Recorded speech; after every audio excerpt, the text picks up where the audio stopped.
Jaime Rice here at Lost Acres on Cardwell Lane, and I'm going to talk to you today about some options for irrigation. So, it may seem an odd time of year to start talking about irrigation because that's one of the first things that you want to think about when you're planting your garden, but actually now is a really good time to start planning your garden for next year. And I'm just going to give you a quick rundown of some of the things that I have done, and hopefully that will help you as you plan for next year. So anybody who has a yard and your hose spigot or your water source is a little too far away from where you're wanting to plant things, then this is something that will probably be helpful for you.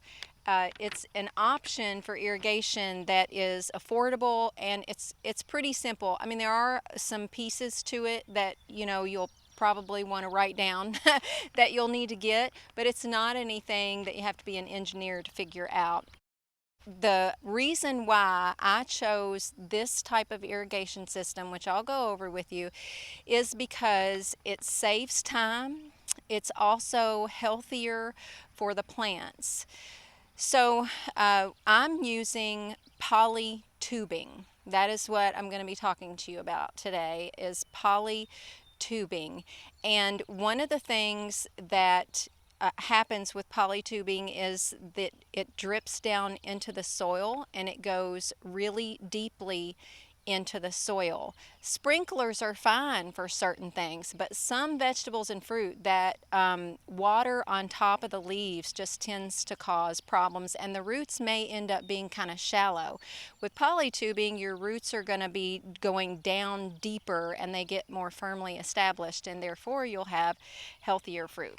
Sketch out your garden. It doesn't have to be perfect, but get an idea of what you want where in your yard, and that's going to tell you how much of the polytubing that you need. You can get your measuring tape and kind of sketch that out on your piece of paper, and that way you're prepared.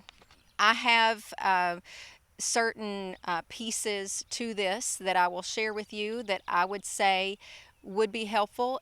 Get them, and if you don't use them, you'll probably use them the next year. The first thing would be a hose splitter.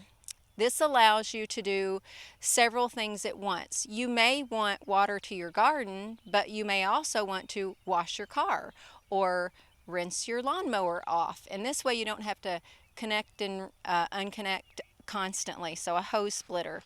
A Y filter removes sediment. We use municipal water, so I also don't use that. It still might be a good idea at some point to do it. It just keeps your polytubing and everything clean, keeps it from getting blocked with sediment and such.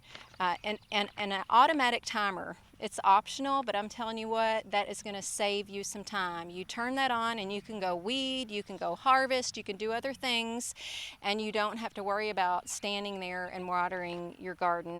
A pressure regulator. It's important with polytubing to have a pressure regulator because it will allow even distribution of that water through those little holes, and it'll also make your polytubing last longer because it's not building up too much pressure at once. You connect your polytubing to your hose with an adapter and a blank polytube. For me, I have a garden area where I have a high tunnel, a melon patch, a berry patch, and a garden. So I need lots of that blank tubing to take the water to the garden before I even want to water. You may have that same situation. Maybe your hose spigot is in a certain area and you have to go 15 or 20 feet before you get to the things that you're wanting to water. So that blank tubing is important. The other type of tubing you want is called the emitter tubing. So it emits the water. It just has tiny little holes and they're spaced ever so far apart, and that's what drips and waters your garden deeply and thoroughly. There is another thing that you would get is called a connector. So you may have more than one piece of tubing to connect. Maybe you're taking it around some berries, maybe you take it through your flower bed, maybe you take it to another. So you want to be able to connect, and then an end cap. So when you get to the end of the garden, You have a hose end essentially on the polytube. Well, you want to stop that water, so you have an end cap. And then lastly, staples. They are big garden staples just to put your tubing in place. So I have a water source. I'm going to put my Y connector on there because I want to be able to not just water my garden, I want to be able to go and wash my car, whatever. So you want to be able to do more than one thing.